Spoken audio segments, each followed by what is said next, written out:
Les chefs d'État et de gouvernement de pays membres de la communauté de développement de l'Afrique australe se sont retrouvés au centre de conférence Julius Nyerere à Dar es Salaam en Tanzanie pour la tenue du 39e sommet ordinaire de la SADC. Outre le discours inaugural, celui du président de la République Félix-Antoine Tshisekedi Tshilombo était très attendu du haut de la tribune de ce sommet placé sous le thème « Un environnement commercial propice au développement industriel, inclusif et durable ». Dans son allocution, le chef de l'État a sollicité la solidarité de la SADC envers la RDC et le peuple congolais face à l'insécurité récurrente dans la partie est de la RDC causée par les groupes armés internes et étrangers. À l'instar de la brigade spéciale qui a mis en déroute le M23, il faudrait une ferme résolution de l'organisation de renforcer les forces armées de la RDC afin d'en finir définitivement avec le mouvement qui sème la terreur dans l'est du pays. Au moment où je prends la parole devant cette auguste assemblée, je voudrais vous informer que la partie est de mon pays est en proie à une insécurité persistante causée par les groupes armés d'origines internes et externes. Le plus redoutable de ces mouvements armés est celui des ADF-MTN, dont le modus operandi consiste à commettre des actes terroristes conformes à leur appartenance à Daesh, ce qui constitue une menace tant pour la République démocratique du Congo que pour toute la sous-région. C'est pourquoi j'ai élaboré un vaste programme pour le rétablissement de l'autorité de l'État visant à mettre un terme à l'insécurité qui sévit encore dans sa partie Est et favorisant la réconciliation de tous les fils et filles de mon pays. Ceci aura comme conséquence l'instauration d'un État de droit et l'amélioration du climat des affaires. Mesdames et messieurs, je voudrais ici solliciter un peu, en vertu de la charte de notre organisation, votre solidarité envers mon pays et son peuple pour qu'à l'issue de cette session, nous puissions, à l'instar de la brigade spéciale qui opère sous le commandement de la MONUSCO et qui avait mis en déroute le mouvement de M23, prendre la ferme résolution de renforcer les forces armées de la République démocratique du Congo afin d'en finir définitivement avec tous ces mouvements qui sèment la mort et la désolation au sein de nos populations. Je propose de créer, à l'image de la coalition mondiale contre le terrorisme, une coalition régionale pour éradiquer ce fléau. Autre préoccupation exprimée par le chef de l'État, Félix-Antoine Tshisekedi Tshilombo, est le virus Ebola déclaré dans la même partie est de la RDC, tout en relevant les dispositions stratégiques prises sous sa supervision pour éradiquer la maladie à virus Ebola. Le chef de l'État a salué l'élan des solidarités manifestées de la part des partenaires bi- et multilatéraux dans leur accompagnement et leur soutien. En rapport avec le thème du sommet, le chef de l'État Félix-Antoine Tshisekedi Tshilombo a réitéré son engagement à poursuivre l'intégration régionale et la politique de proximité avec tous les pays membres de la SADC. Comment surmonter la peur, éviter le doute et le désespoir chez les jeunes? La question est dominante à cette deuxième édition du festival Bilingue, initiative de Paul Ramazani. Pour y parvenir, l'échange des expériences constitue l'approche choisie afin de promouvoir l'entrepreneuriat juvénile. Invitée pour en savoir davantage, la présidente de l'Assemblée nationale a procédé par induction. L'honorable Janine Mabunda Lioko démontre qu'il est possible de dépasser l'hésitation car la détermination peut bousculer les obstacles et permettre de relever le défi. Le courage dont elle a fait montre dans son parcours comme étudiante à l'étranger a été partagé avec les jeunes regroupés à l'Athénée de la Gombe. Je me souviens que le matin d'un cours de droit judiciaire, j'avais mon propriétaire qui était venu hurler parce que j'étais en retard de 3 mois de loyer. Et alors je me disais, mais comment je vais faire pour aller à l'examen? Et puis après, et en allant à l'examen pour mon concours en droit judiciaire, je trouve une affiche comme on trouve dans toutes les vagues d'étudiants, concours d'éloquence, prix au temps de, je ne sais pas si c'était euros, quelque chose comme ça. J'ai dit, je fais mon examen de droit judiciaire, après je me précipite au concours d'éloquence et j'ai intérêt à gagner parce que j'ai besoin de payer mon loyer. Et donc, on transforme une peur ou un obstacle en un défi, en une rage de se battre et de survivre. Le baptême de la revue Memento par le speaker de la Chambre du Parlement a enrichi la cérémonie de l'ouverture de ce festival. Une autre forme d'exhorter les jeunes à l'esprit d'entreprise, sans oublier les voies et moyens en vue d'accéder au financement, identifier le mouvement mondial en s'y adaptant avec courage et décision d'atteindre coûte que coûte leurs objectifs. Le message, ce n'est pas seulement pour la population de Mwenga. Notre objectif aujourd'hui, madame, c'est de demander aux populations de Mwenga d'être sereines et calmes, de collaborer avec la riposte, de ne pas voir aux agents de la riposte Ebola des ennemis. Non, nous avons un chiffre de plus ou moins 800 000 personnes qui ont été sauvées parce qu'ils ont approché la riposte. Nous demandons à ce que tout le monde collabore. Tous ceux qui sont partis, qui ont embarqué dans ces fousseaux-là, doivent être identifiés. Et tous ceux de ces villages concernés qui ont approché la personne concernée ou l'un de ses enfants doivent aussi se faire connaître. Et s'il y a quelqu'un que l'on soupçonne avoir appartenu au convoi ou avoir approché la personne dans le village et qui se dissimule, qu'on la dénonce, parce qu'il y va de la vie de tout un peuple. Même ceux de Bukavu, par où la personne est passée, là où elle a logé avec ses enfants. Si on doit l'identifier et que tous ces cas-là soient cernés, parce que nous apprenons du professeur Muyembe que ces équipes vont être déployées dans Mwenga, il ne faudrait pas que les gens commencent à fuir l'équipe Muyembe. Ils doivent collaborer, qu'ils ne pensent pas que l'abri, c'est la forêt comme c'est la forêt tropicale. Parce que dans le cas contraire, ce sera la propagation à grande échelle et on ne saura pas contrôler ce cas. Donc c'est un appel que nous lançons comme natifs du coin, comme Congolais, comme élus de là, pour demander à ce que tout le monde collabore. Enfants, femmes, papas, vieux, jeunes gens, que tout le monde collabore avec la riposte pour que tous les cas suspects soient identifiés.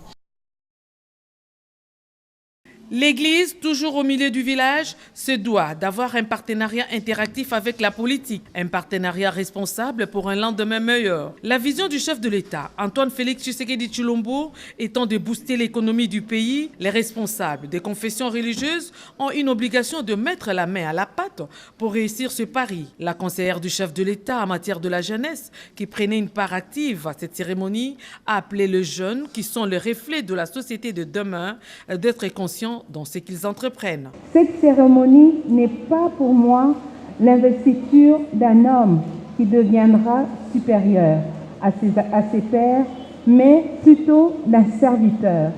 Mieux, nous transformons un homme en une balise. Comme tous les bateaux ou les avions, la balise est appelée à montrer le chemin.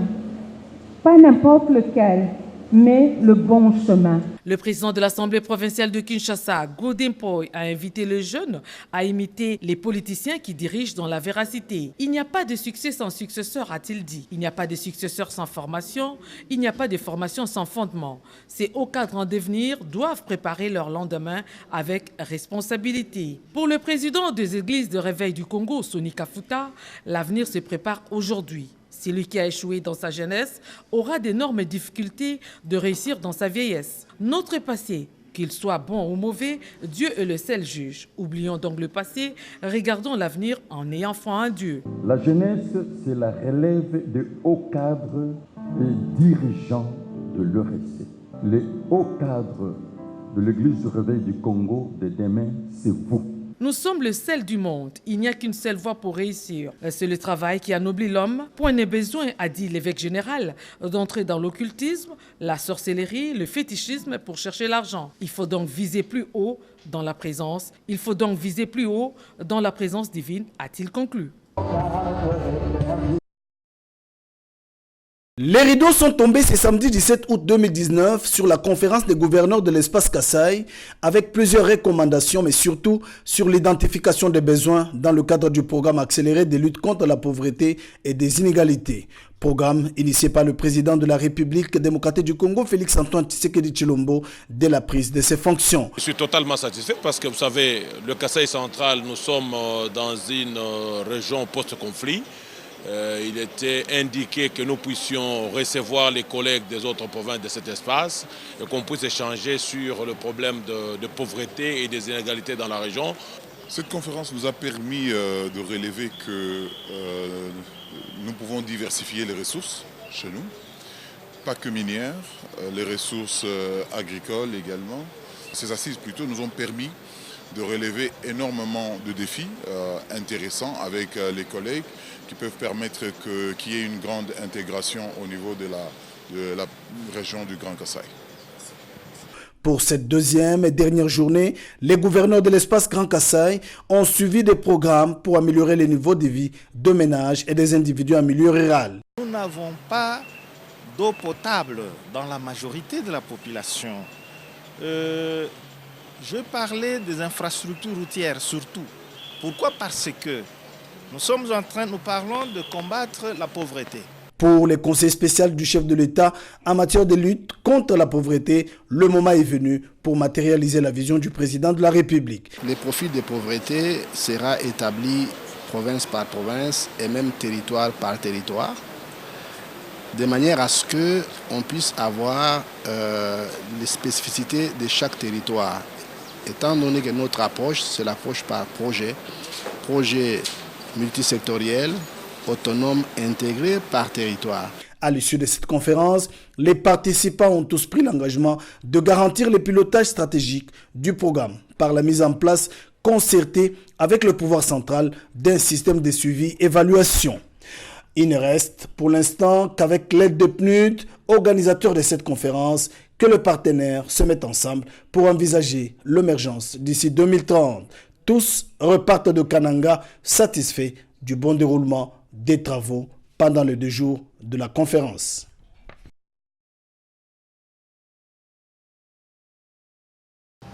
C'est au sein de cette imposante bâtisse de la fonction publique à Gombe que tournent à plein régime les services de la direction de la paye des salaires de tous les agents et fonctionnaires de la République démocratique du Congo. Une tâche ardue et même complexe qui s'est faite avec des moyens humains, appuyés par la nouvelle technologie dont le système centralisé de la paye en constitue le module. Payer en temps réel, c'est l'objectif. D'où la nécessité pour la direction de la paye d'accéder au matériel les plus pointus. Dotation du COREF, Comité d'orientation de la réforme des finances publiques, à travers le projet Profit Congo de la Banque mondiale. Donc la remise de ces matériels procède au fait de ces soucis de renforcer la direction de la paye au regard des besoins immenses. Grande est notre joie et surtout que nous sommes en train de réfléchir sur la prise en main de ce système. Et ce système veut qu'à chaque niveau, chaque étape, il faudrait que chaque agent puisse avoir sa machine et suivre la paye et que nous puissions produire cette paye en temps réel. La fiche technique des matériels remis selon le procès verbal signale des ordinateurs tout en un au profit des administrateurs de systèmes, ceux des utilisateurs desktop et autres portables. Une imprimante matricielle, le système d'autonomie électrique garanti par des onduleurs, dont un géant de 10 kVA. L'accès à l'eau potable pour un grand nombre doit tenir compte de la démographie et son évolution. En termes des besoins dans la ville-province Kinshasa, c'est pratiquement 550 000 m3 qui est disponible pour une population estimée à plus de 12 millions d'habitants. Un volume qui devait satisfaire la demande de Kinshasa avec ses moins de 5 millions d'âmes de l'époque. La grande question est celle de savoir la cause de ces déficits handicapants. Les responsables de la régie des eaux, outils techniques du ministère de l'Énergie, ont fourni quelques pistes des solutions pour combler ces déficits de 450 000 m3 le jour. Le besoin en eau de la ville de Kinshasa est évalué à environ 1 million de m3 par jour. Et il s'est fait qu'actuellement, et là nous nous trouvons, en fait nous avons 4 usines qui assurent cette production-là. Nous avons l'usine de Njil, là nous nous trouvons, dont la production représente 60% pour la ville de Kinshasa, l'usine de Kalema, l'usine de Lukunga et l'usine de Lukaya. En dehors effectivement de Maluku qui est dans la périphérie de la ville de Kinshasa. En principe, pour assurer le fonctionnement normal de notre usine de Njili, nous devons avoir 7 équipements en service. Vous avez vu, on n'en a que 5 en service. Njili qui doit au fait produire 330 000 m3 par jour se voit amputé d'environ 100 000 m3 par jour. Et là, effectivement, vous comprenez la société critique.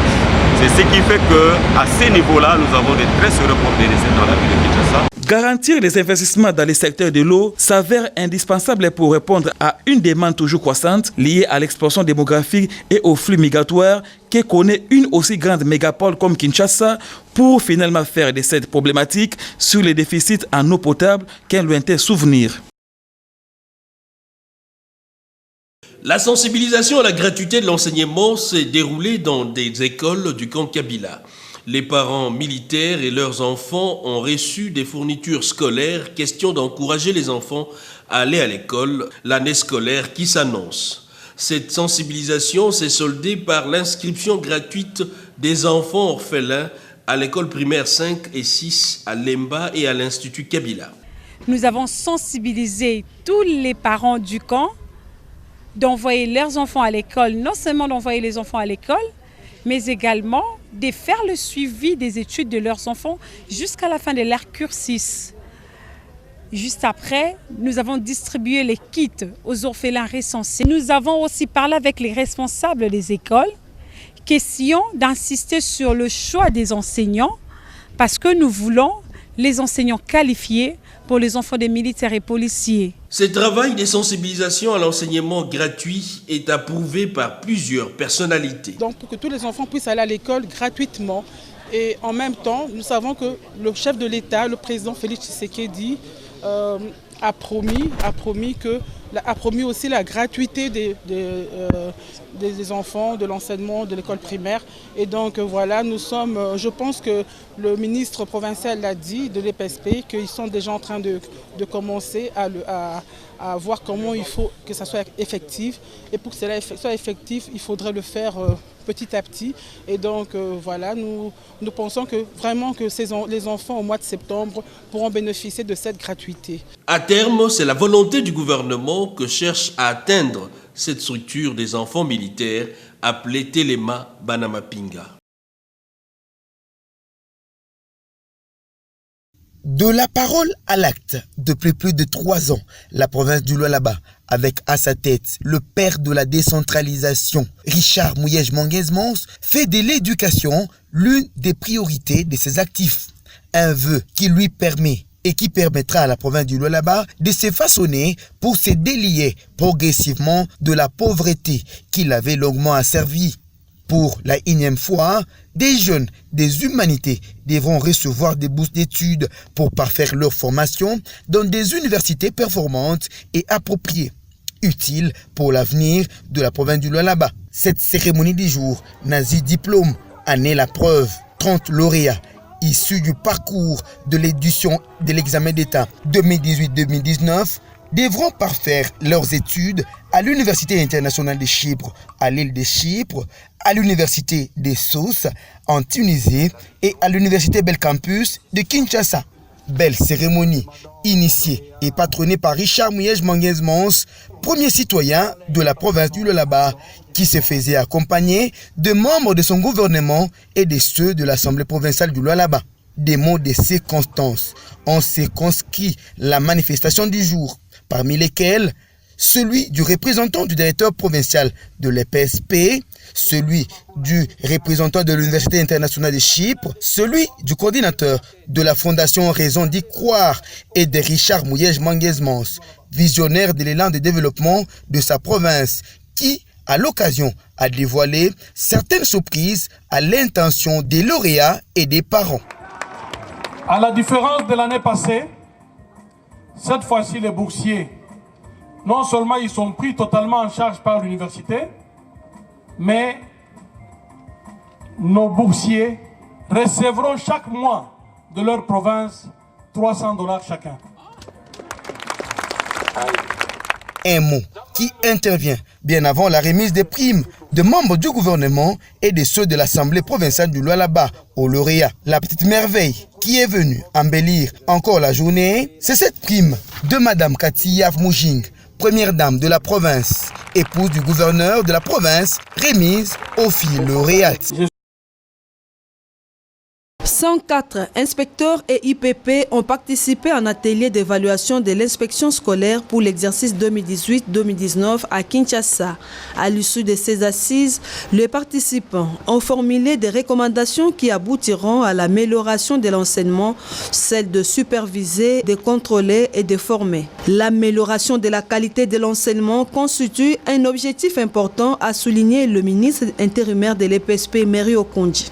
Pour ce faire, l'inspection de l'enseignement doit quitter les sentiers battus pour s'adapter à l'évolution technologique du moment.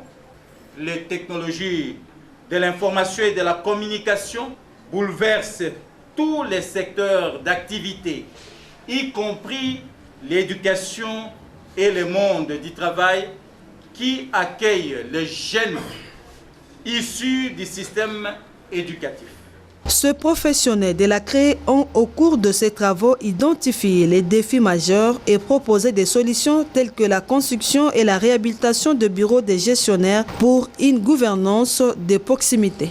Nous devons devenir de plus en plus, chaque année davantage, des inspecteurs qui encadrent, qui supervisent les apprentissages dans les écoles et qui coachent. Nous, en tant qu'inspecteurs, nous devons contribuer, n'est-ce pas, à améliorer la qualité de notre système éducatif. Et là, nous sommes au niveau du deuxième objectif stratégique. Et par rapport à cela, nous devons quitter l'ancienne façon de pouvoir inspecter pour nous mouvoir vers une nouvelle façon d'inspecter. C'est le changement de paradigme. Encore 2 semaines, les élèves vont regagner le chemin de l'école. Dans l'entretemps, les travaux d'évaluation se font ça et là par les responsables scolaires pour une rentrée scolaire apaisée. Cas du complexe scolaire Lémiqué qui consent d'intenses sacrifices pour encadrer et éduquer l'élite de demain. Une occasion pour les directeurs de cette école de rendre hommage à Madame Clémentine Tibanda, fondatrice de cette école qui s'est engagée à promouvoir l'éducation de la jeunesse.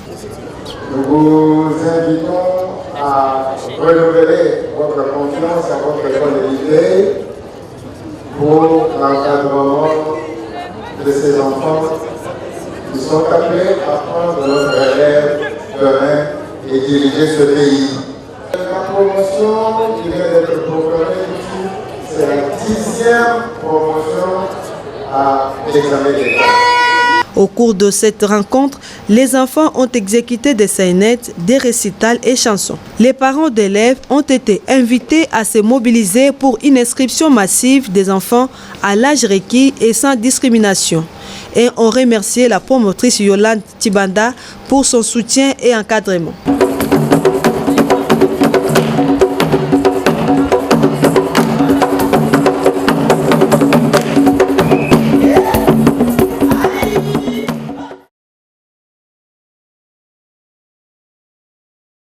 Tous les grands carrefours de la ville-province Kinshasa doivent être reboisés. Ceci est un impératif environnemental dans la lutte contre le réchauffement climatique et la pollution. Sur la place Kintambo Magasin, le ministre provincial de l'Environnement a sensibilisé les commerçants ambulants, les changeurs de monnaie et autres photographes sur le bien fondé de la verdure. Didier Tengetelito, prêchant par l'exemple, a entrepris le reboisement de ces lieux pour les rendre plus attractifs avec des fleurs aussi. Un geste salué par la population qui autrefois était réticente. Elle propose tout de même l'installation de toilettes et poubelles publiques. Quand même que je vendais ici, c'était comme une toilette publique. C'est tout le monde qui puissait ici. On croyait que peut-être quand le ministre nous a dit de quitter cet endroit, on s'inquiétait. Comme on disait, le début était toujours difficile. Mais à l'heure qu'il est, quand je vois ce que le ministre est en train de faire, c'est vraiment impeccable. Kinshasa dispose de plusieurs sites d'attraction qui ne demandent qu'à être réhabilités et entretenus. C'est le combat du ministre provincial de l'Environnement, Aménagement de la Ville et Tourisme, Didier Tengetelito.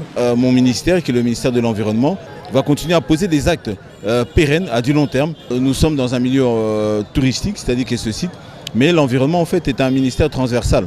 Donc nous sommes en train de nous enquérir. Bon, vous savez qu'ici il y a des gens qui viennent lorsqu'ils nous voient, c'est une gestion de proximité. Mais c'est aussi, ça nous permet de savoir exactement ce qui se passe. Et c'est ça en fait la volonté de son excellence le gouverneur à travers son programme Kinbopeto. Pour entretenir ces sites, les idées ne manquent pas avec cette appropriation des photographes. Leur président suggère un accompagnement légal de l'autorité provinciale pourvu que le site serve pour la pratique de leur métier. Ils s'engagent à maintenir ces lieux dans un état de propriété permanente. Les 2 journées de l'atelier technique de validation des travaux préparatoires du premier forum urbain national se sont clôturées.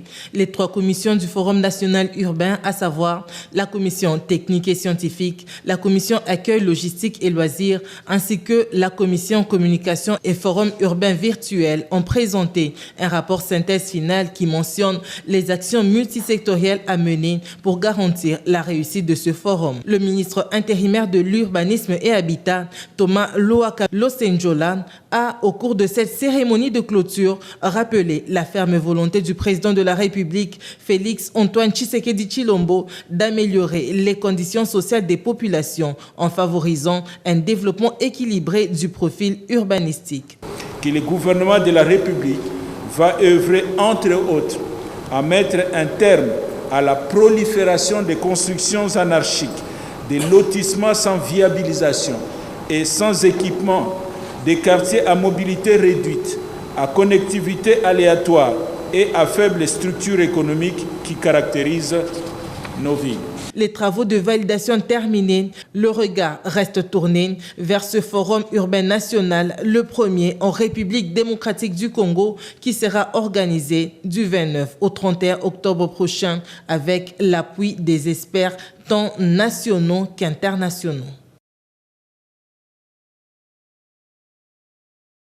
La femme, une actrice économique, gardienne des valeurs et des traditions. Rien sans les femmes et les réseaux, Centre d'études sur handicap, justice et résolution 1325 qui œuvrent dans une approche participative, égalitaire entre l'homme et la femme, ainsi que la prise en compte des femmes vivant avec handicap. C'est à travers ces credos qui leur est propre que ces 2 structures ont salué l'attitude du chef de l'État, Félix Antoine Tshisekedi, qui, après les consultations menées par le Premier ministre, tient à la représentativité au sein de la nouvelle équipe gouvernementale qui constitue à la prise en compte d'une manière équilibrée de toutes les couches sociales, parmi lesquelles les personnes vivant avec handicap. Nous, organisation de femmes, de personnes handicapées et de jeunes, réunis au sein du mouvement Rien sans les femmes et du réseau Centre d'études sur handicap, justice et résolution 1325, CAJ 1325 en sigle, œuvrant pour la participation égalitaire hommes et femmes et la représentativité de la personne handicapée au sein des institutions, appelons le chef de l'État, garant de la Constitution, à veiller à l'application stricte de l'article 14 de la Constitution sur la parité hommes-femmes ainsi que l'article 49 relatif à la participation de personnes handicapées. Encourageons le responsable de regroupement politique FCC Cash à se conformer à ces exigences constitutionnelles en alignant de manière paritaire les hommes et les femmes sur les listes et en tenant compte de la représentativité des personnes handicapées et des jeunes. Les femmes handicapées encouragent donc les deux partis en coalition, les FCC et les CACH, à se conformer aux exigences constitutionnelles.